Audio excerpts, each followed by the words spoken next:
Gandhi stayed there for 2 days in the home of Professor Malkani, a teacher in a government school. আৰু গান্ধী যেতিয়া তাত গ'ল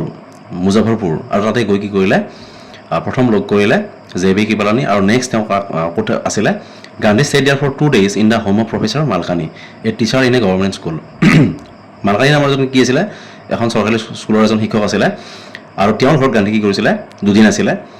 It was an extraordinary thing in those days, Gandhi commented.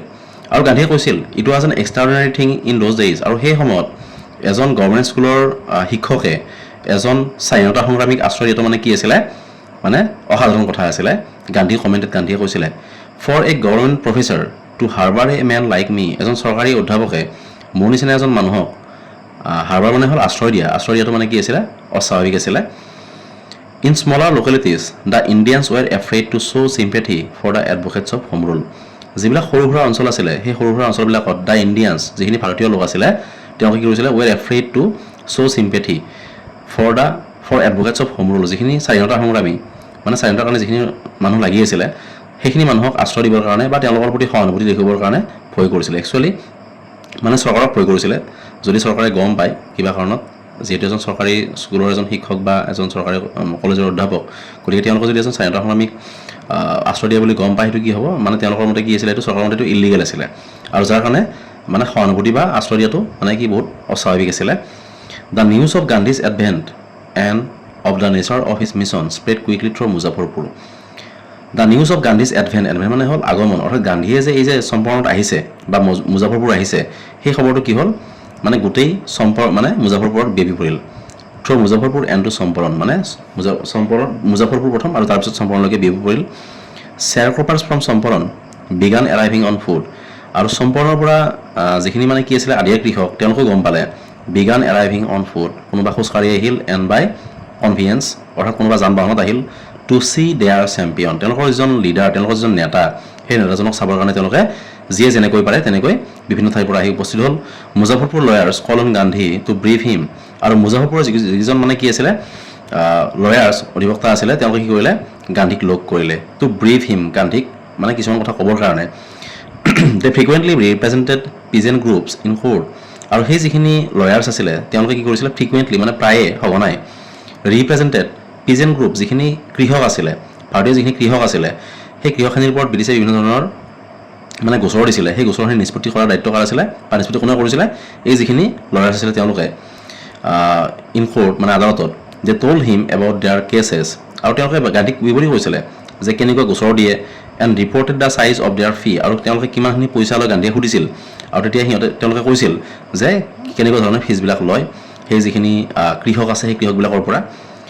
Gandhi chided the lawyers, আৰু গান্ধীয়ে যেতিয়া কথা বতৰা পাতিলে তেওঁলোকৰ লগত সেই লয়াৰ্ছখিনিৰ লগত গান্ধীয়ে গম পালে যে কি হৈছে Gandhi chided the lawyers for collecting big fee from the share ক্ৰপাৰ্ছ. গান্ধীয়ে গম পালে যে যিখিনি শ্বেয়াৰ ক্ৰপাৰ্ছ সেইখিনি এনেই দুখীয়া, তেওঁলোকৰ এনেই অৱস্থা নাই. তাৰপিছত কি কৰিছিলে ইণ্ডিয়ান যিখিনি লয়াৰ্ছ আছিলে তেওঁলোকৰ পৰা বেছি ফিজ লৈছিলে, লগাতকৈ বেছি ফিজ লৈছিলে. আৰু তাৰ কাৰণে কি কৰিছিলে গান্ধী চাইডেড মানে হ'ল দোষাৰোপ কৰা chided the lawyers for collecting big fee from the share ক্ৰপাৰ্ছ, যিখিনি আধিয়া কৃষক আছিলে সেই আধিয়া কৃষকখিনিৰ পৰা অত্যাধিক হাৰত মানে ফিজ লোৱাৰ কাৰণে গান্ধীয়ে লয়াৰ্ছখিনিক অৰ্থাৎ অধিবক্তাখিনিক দোষাৰোপ কৰিছিলে. হি ছেইড, গান্ধীয়ে কৈছিল I have come to the conclusion that we should stop going to law courts. গান্ধীয়ে কৈছিল যে মই এটা সিদ্ধান্তত উপনীত হৈছোঁ. I have come to the conclusion, মই এটাই কথা গম পাইছোঁ that we should stop going to law courts, মানে আইন আদালত এইবিলাকত গৈ কোনো ধৰণৰ লাভ নাই. Taking such cases to the courts does little good, মানে তেনেকুৱা ধৰণৰ যিবিলাক গোচৰ আছে আদালতত লৈ গ'লে মানে আমাৰ কাৰণে ভাল নহয়. Where the peasants are so' crushed, আইন আদালতত গ'লে কি হয় য'ত নেকি খেতিয়কবিলাক মানে তেওঁলোকে এনেই ভয় খাই থাকে, চ' ক্ৰাছ তেওঁলোকৰ মনবিলাক ভাঙি যায় এণ্ড ফিয়াৰ ষ্ট্ৰাইকেন, আৰু তেওঁলোক ভীতিগ্ৰস্ত হৈ থাকে. ল কোৰ্টছ আৰ ইউজলেছ, মানে আইন আদালত এইবিলাক মানে কি ক'ব গ'লে মূল্যহীন, যিহেতু গোটেই আইন আদালত ব্ৰিটিছে বা গভৰ্ণমেণ্টৰ মতে চলে, গতিকে এইবিলাকত গৈ খেতিয়কখিনিয়ে ন্যায় পোৱা নাছিল. ল কোৰ্টছ আৰ ইউজলেছ, আইন আদালত এইবিলাক মানে মূল্যহীন. The real relief for them is to be free from fear, আৰু তেওঁলোকৰ পৰা একমাত্ৰ সকাহ তেতিয়াই হ'ব যেতিয়া তেওঁলোক ভয়ৰ পৰা মুক্ত হ'ব. অৰ্থাৎ ব্ৰিটিছৰ প্ৰতি তেওঁলোকৰ যিটো ভয় বা সেই গোটেই ছিষ্টেমটোৰ প্ৰতি তেওঁলোকৰ যিটো ভয় সেই ভয়ৰ পৰা যদি খেতিয়কখিনিক মুক্ত কৰিব পৰা যায় তেতিয়াহ'লে মানে সেই ব্ৰিটিছৰ যিটো ছিষ্টেম বা যিটো লেণ্ডলৰ্ড ছিষ্টেম সেই লেণ্ডলৰ্ড ছিষ্টেমৰ বিৰুদ্ধে তেওঁলোকে মাত মাতিব পাৰিব. আৰু সেইকাৰণে কৈছিলে গান্ধীয়ে the real relief for them is to be free from fear, মানে খেতিয়কখিনিক বা সেই মানুহখিনিক ভয়ৰ পৰা মুক্ত কৰিব লাগিব প্ৰথম অৱস্থাত.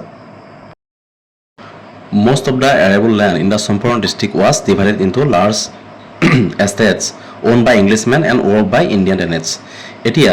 সম্পূৰ্ণ যেটো কনফ্লিক্ট হৈছিল তাৰনো মেইন কাৰণটো কি আছিল এতিয়া ইয়াতে কাৰণটো আছে most of the arable land in the সম্পূৰ্ণ ডিস্ট্ৰিক্ট অৰ্থাৎ সম্পূৰ্ণৰ যিখিনি মানে কি আছিল arable মানে হ'ল কৃষি উপযোগী মাটি বা ভূমি arable land অৰ্থাৎ কৃষি উপযোগী মাটি বা যিখিনি ভূমি আছিল was divided into large estates মানে সেইবিলাক ডাঙৰ ডাঙৰ ভাগত বিভক্ত কৰা হৈছিল owned by Englishmen আৰু তাৰ স্বত্ব মানে ব্ৰিটিছে লৈছিলে এণ্ড ৱৰ্ক বাই ইণ্ডিয়ান টেনেটছ আৰু তাত কাম কৰিছিলে কোনে যিখিনি ভাৰতীয় টেনেটছ মানে হ'ল কৃষক বা ৰায়ত বুলি কৈছিলে কৃষকখিনিয়ে কৰিছিলে the chief commercial crop was IndiGo আৰু সেই সময়ৰ মুখ্য ব্যৱসায়িক ফচল কি আছিলে ইণ্ডিগো আছিলে the landlords compelled all tenants to plant 320 or 15% of their holdings আৰু যিখিনি জমিদাৰ আছিলে অৰ্থাৎ যিখিনিয়ে চোৱা চিতা কৰিছিলে কম্পেলড অল টেনেটছ অৰ্থাৎ যিখিনি জমিদাৰ তেওঁলোকে কি কৰিছিলে কম্পেল মানে বাধ্য কৰাইছিলে অল টেনেটছ যিখিনি কৃষক বা ৰায়ত তেওঁলোকক টু প্লেণ্ট 320 অৰ্থাৎ 20 ভাগৰ 3 ভাগ অংশ মাটিত কোনে মানে তেওঁলোকে খেতি কৰিব অৰ 15% অফ দেয়াৰ হোল্ডিংছ অৰ্থাৎ মানে যিখিনি 15% মাটি সেই 15% মাটিত মানে কি খেতি কৰি দিব লাগিব তাৰ বিনিময়ত কি হ'ব 3% মাটিত মানে যিখিনি খেতিয়ক আছে তেওঁলোকে খেতি কৰিব মানে তেওঁলোকৰ যিখিনি উৎপাদন তাৰ পৰা পাব with indigo and surrender the entire indigo harvest as rent আৰু সেই যিখিনি 15% সেই 15% গোটেই মানে যিখিনি উৎপাদন হ'ব সেইখিনি কোনে পাব মানে লেণ্ডৰ বিলাকে পাব অৰ্থাৎ ব্ৰিটিছে পাব indigo harvest as rent মানে খাজনা হিচাপে বা টেক্স হিচাপে কি দিব লাগিব সেই 15% যিখিনি উৎপাদন সেইখিনি দিব লাগিব this was done by long term contract এটো এটা দীৰ্ঘম্যাদী চুক্তি অনুসৰি কৰা হৈছিল য'ত নেকি 20 ভাগৰ 3 অংশ মাত্ৰ খেতিয়কবিলাকে মানে পায় আৰু 15% কোনে পাব মানে সেই মাটিখিনি অৰ্থাৎ 20 ধৰি লোৱা হ'ল 20% মানে 20 ভাগ মাটি সেই 20 ভাগৰ মানে 3 ভাগ পাব খেতিয়কখিনিয়ে আৰু বাকি 17 ভাগ কোনে পাব অৰ্থাৎ 15% খেতিয়কখিনিয়ে পাব আৰু বাকিখিনি 85% যিখিনি জমিদাৰ বা যিখিনি ব্ৰিটিছে পাব this was done by long term contract আৰু এইটো দীৰ্ঘম্যাদী চুক্তি অনুসৰি কৰা হৈছিল presently the landlords learn that Germany had develop synthetic indigo কিন্তু কি হ'ল তাৰ পিছৰ পৰ্যায়ত যিখিনি লেণ্ডলৰ্ড আছে আৰু এনেকৈ চলি আছিলে খেতিয়কখিনি তেনেকৈ কৰি আছিলে যদিও লছ হৈছিলে তেওঁলোকৰ দ্য লেণ্ডলৰ্ডছ লাৰ্ণ ডেট যিখিনি জমিদাৰ আছে তেওঁলোকে গম পালে Germany had develop synthetic indigo মানে জাৰ্মানী কি কৰিছে কৃত্ৰিম নীল খেতি কৰি বহুত লাভান্বিত হৈছে দে ডিয়াৰ আপন অৰ্থাৎ ইয়াৰ পৰা কি হৈছে যিখিনি ইণ্ডিয়াত যিখিনি মানে প্ৰডাক্ট হৈছিলে প্ৰডাকশ্যন চ' সেইখিনি কি হৈছিলে সেইখিনিৰ চাহিদাটো মানে নেচাৰেল ইণ্ডিগোৰ চাহিদাটো কমি আহিছিলে আৰু ব্ৰিটিছে এই কথাটো গম পাইছিলে they thereupon obtain agreements from the share croppers to pay them compensation আৰু তাৰ কাৰণে এটা অভিসন্ধি কৰিলে তেওঁলোকে মানে জমিদাৰবিলাকে obtain agreements from the share croppers মানে শ্বেয়াৰ ক্ৰপাৰখিনিৰ লগত এটা এগ্ৰিমেণ্ট কৰিব বিচাৰিলে কেনেকুৱা টু পে দেম কম্পেনচেশ্যন যে তেওঁলোকে যদি যিখিনি তেওঁলোকৰ মানে খেতি কৰিলে তাৰ যদি যিখিনি কম্পেনচেশ্যন যিখিনি ক্ষতি সেইখিনি যদি তেওঁলোকে উভতাই দিয়ে মানে জমিদাৰখিনিক for being release from the 15% arrangement মানে 15% যিটো ব্যৱস্থা সেই ব্যৱস্থাটো চেঞ্জ কৰিব আৰু এইখিনিত কি হৈ আছিলে খেতিয়কখিনি গম পোৱা নাছিল যে এনেকুৱা এটা কিবা এটা হৈছে য'ত নেকি মানে ইণ্ডিয়ান যিখিনি ইণ্ডিগো আছে সেইখিনিৰ চাহিদা কমি যোৱাৰ কাৰণে যে লেণ্ডলৰ্ডখিনিয়ে সেই চিষ্টেমটো চেঞ্জ কৰিব বিচাৰিছে সেইটো গম পোৱা নাছিলে কাৰণ কিয় লেণ্ডলৰ্ডখিনিয়ে খেতিয়কবিলাকক বুজাইছিল যে মানে তেওঁলোকে 15% ব্যৱস্থাটোৰ পৰা মুক্ত কৰি দিব খেতিয়কবিলাকক এটা বেলেগ চিষ্টেম আনিব কাৰণ কিয় সেইটোত মানে খেতিয়কবিলাকৰ লোকচান হৈছে বা বিভিন্ন অজুহাত তেওঁলোকে দেখাইছিলে আৰু য'ত নেকি খেতিয়কবিলাকে বিশ্বাসো কৰিছিলে যিখিনি ভাৰতীয় কৃষক আছিলে বা আদিবাসী কৃষকখিনিয়ে বিশ্বাস কৰিছিলে আৰু তাৰ বিনিময়ত তেওঁলোকে কি বিচাৰিছিলে খেতিয়কখিনিৰ পৰা এটা পইচা বিচাৰিছিলে কম্পেনচেশ্যন অৰ্থাৎ ক্ষতিপূৰণ বিচাৰিছিলে এটা ফিজ বিচাৰিছিলে তেওঁলোকে আৰু কি হ'ল বহুত খেতিয়কে বুজি পোৱা নাছিলে কথাটো the share cropping arrangement was irksome to the business যিটো আদি হোৱা যিটো ব্যৱস্থা সেইটো মানে কি আছিলে ইৰিকশ্যন মানে হ'ল বিৰক্তিকৰ মানে সেইটো তেওঁলোক মানে কি অত্যন্ত বিৰক্ত হৈ আছিলে এই চিষ্টেমটোত এণ্ড মেনি চাইন উইলিংলি আৰু যিখন নতুন এগ্ৰিমেণ্ট কৰিব বিচাৰিলে তাত বহুতে উইলিংলি চাইন কৰি দিলে কাৰণ কি তেওঁলোকে গম পোৱা নাই তেওঁলোকে ভাবিছে যে 15% চিষ্টেমটো মানে কি হ'ব নোহোৱা হ'ব একচুৱেলি যিখিনি ক্ষতি ইয়াতে হ'ব ব্ৰিটিছৰ গৈ আছে বা লেণ্ডৰখিনিৰ ক্ষতি হ'ব সেই ক্ষতিখিনি খেতিয়কখিনিৰ পৰা পূৰাব বিচাৰিছিলে তেওঁলোকৰ যাতে লোকচান নহয় খেতিয়কখিনিৰ হওক লোকচান হ'লে আৰু যাৰ কাৰণে কি কৰিছিলে কিন্তু খেতিয়কখিনিক বুজাইছিলে যে 15% চিষ্টেমটো তেওঁলোকে চেঞ্জ কৰিব বিচাৰিছে তাৰ কাৰণে কি লাগিব তেওঁলোকক পইচা লাগিব আৰু কি হ'ল এইটো কথা খেতিয়কবিলাকে বিশ্বাস কৰিলে আৰু বহুতে চহী কৰি দিলে দ'জ হু ৰেজিষ্টেড আৰু বহুতে চহী কৰা নাছিল এংগেজ লয়াৰ্ছ তেওঁলোকে মানে অধিবক্তা নিয়োগ কৰিব বিচাৰিছিলে বা কেছ দিছিলে মানে এইটো ওপৰত দ্য লেণ্ডলৰ্ডছ হায়াৰ ঠাক্স কিন্তু কি কৰিছিলে যিবিলাক জমিদাৰ আছিলে তেওঁলোকে হায়াৰ ঠাক্স মানে বিভিন্ন গুণ্ডা বাহিনী বা ভয়ভীতি দেখুৱাই মানে তাত চহী কৰাব বিচাৰিছিলে meanwhile the information about synthetic indigo reach the illiterate peasants আৰু ইতিমধ্যে কি হ'ল এই যিটো আচল কথা আছিলে the information about synthetic indigo মানে নীলখেতিৰ যিটো মানে কৃত্ৰিম নীলখেতিৰ যিটো কথা এই কথাখিনি কোনে গম পালে যিখিনি অশিক্ষিত যিখিনি কৃষক আছিলে যিখিনিয়ে গম পোৱা নাছিলে হু হেড চাইন যিখিনি চহী কৰি পইচা দিছিলে বা দিম বুলি এগ্ৰী হৈছিলে তেওঁলোকে গম পালে যে কিনো অভিসন্ধি কৰিছে and they wanted their money back আৰু তেওঁলোকে পইচাখিনি যিখিনি পইচা দিছিলে সেইখিনি তেওঁলোকে ব্ৰিটিছৰ পৰা ঘূৰাই বিচাৰিলে আৰু এই যিটো কনফ্লিক্ট এই কনফ্লিক্টটো লাগি থকাৰ সময়তে at this point Gandhi arrived in Champaran আৰু সেইখিনি মূলতে কি হ'ল গান্ধী চম্পৰণ গৈ পাইছিলে he began by trying to get the facts আৰু গান্ধী চম্পৰণত গৈ কিনে কি কৰিছিলে মানে ঘটনাটো বুজিবৰ কাৰণে চেষ্টা কৰিছিলে began by trying to get the facts কিনো হৈ আছে এইটো বুজিবৰ কাৰণে চেষ্টা কৰিছিল কাৰণ ৰাজকুমাৰ শুক্লাই এজ এ হ'ল কিবা এটা কৈ থৈছিলে কিন্তু গান্ধীয়ে নিজে তাত গৈ গোটেই কথাখিনি জানিব বিচাৰিছিলে first he visited the secretary of the British landlords association ব্ৰিটিছৰ যিটো জমিদাৰী সংস্থা সেই জমিদাৰী সংস্থাৰ যিজন ছেক্ৰেটাৰী আছিলে তেওঁক লগ কৰিলে গান্ধীয়ে the secretary told him that they could give no' information to an outsider আৰু যিজন ছেক্ৰেটাৰী আছিলে সেইজনে গান্ধীক কৈছিলে যে তেওঁলোকে এজন বাহিৰা মানুহক কোনো ধৰণৰ তথ্য দিব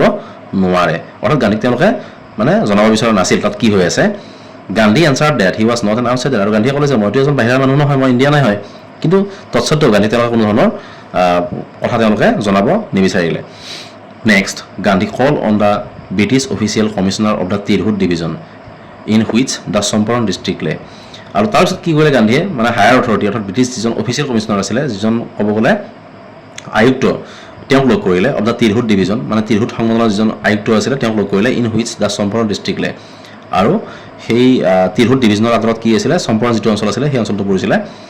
দ্য কমিশ্যনাৰ আৰু সেই কমিশ্যনাৰজন আৰু ওপৰত গ'ল গান্ধী ৰিপৰ্ট গান্ধীয়ে কৈছিলে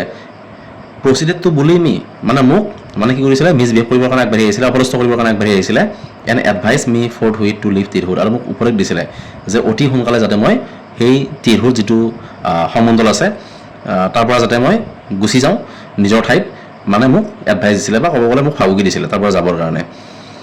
গান্ধী ডিড নট লিভ কিন্তু গান্ধী এজন তেনেকুৱা পৰ্যায়ৰ লিডাৰ নাছিলে যে ব্ৰিটিছে তেওঁক ক'ব তেওঁ গুচি যাব তাৰ পৰা ইনষ্টেড হি প্ৰচিডেড টু মতিহাৰী তাৰ পৰিৱৰ্তে তেওঁ ক'ত গৈছিলে মতিহাৰী নামৰ যিটো অঞ্চল আছিল তাত গৈছিলে দ্য কেপিটেল অফ চম্পৰণ আৰু মতিহাৰী আছিলে কি চম্পৰণৰ ক'ব গ'লে কেপিটেল বা সদৰ ছেভাৰেল লয়াৰ্ছ একম্পেনিড হিম আৰু যেতিয়া তেওঁ মতিহাৰীত গ'ল বহুকেইজন অধিবক্তাই তেওঁক সংগ দিলে at the railway station a vast multitude greeted Gandhi আৰু ৰেলৱে ষ্টেচনত কি কৰিলে এ ফাৰ্ষ্ট মাল্টিটিউড বিশাল জনতাই গান্ধীক মানে আদৰণি জনালে হি ৱেন to a house and using it as headquarters তেওঁ এটা ঘৰত থাকিলে আৰু সেইটো তেওঁ প্ৰধান কাৰ্যালয় হিচাপে ব্যৱহাৰ কৰিলে কাৰণ কিয় তেওঁ তাৰ যিখিনি ডাটা বা খেতিয়কখিনিৰ মাজত কি এনেকুৱা সমস্যা হৈ আছে সেইখিনি জানিবৰ কাৰণে বা সেই কাম কাজখিনি কৰিবৰ কাৰণে তেওঁ ঘৰ লাগিব আৰু সেই হিচাপে তেওঁ ঘৰ লৈছিলে কণ্টিনিউড হিজ ইনভেষ্টিগেশ্যনছ আৰু তেওঁৰ মানে ইনভেষ্টিগেশ্যন অৰ্থাৎ অনুসন্ধান আৰম্ভ কৰিছিলে a report came in that a peasant had been maltreated in nearby village আৰু তাত থকা সময়ত এটা খবৰ আহিল যে মানে এজন খেতিয়কক কি কৰা হৈছে ওচৰৰে এখন গাঁওখনত মানে কি কৰা হৈছে তেওঁক মিছবিহেভ কৰা হৈছে বেয়া ব্যৱহাৰ কৰিছে Gandhi decided to go' and see আৰু গান্ধীয়ে তাত যাবৰ কাৰণে সিদ্ধান্ত ল'লে the next morning he started out on the back of an elephant আৰু তাৰ পিছদিনা তেওঁ কি কৰিলে পিছদিনা ৰাতিপুৱা গান্ধীয়ে সেই ঠাইখনত অৰ্থাৎ সেই গাঁওখনত যিখন গাঁৱত এজন খেতিয়ক মিছবিহেভ কৰা হৈছিলে দুৰ্ব্যৱহাৰ কৰা হৈছিলে তাত যাবৰ কাৰণে এটা মানে হাতীৰ পিঠিত উঠি তেওঁ যাবৰ কাৰণে সিদ্ধান্ত ল'লে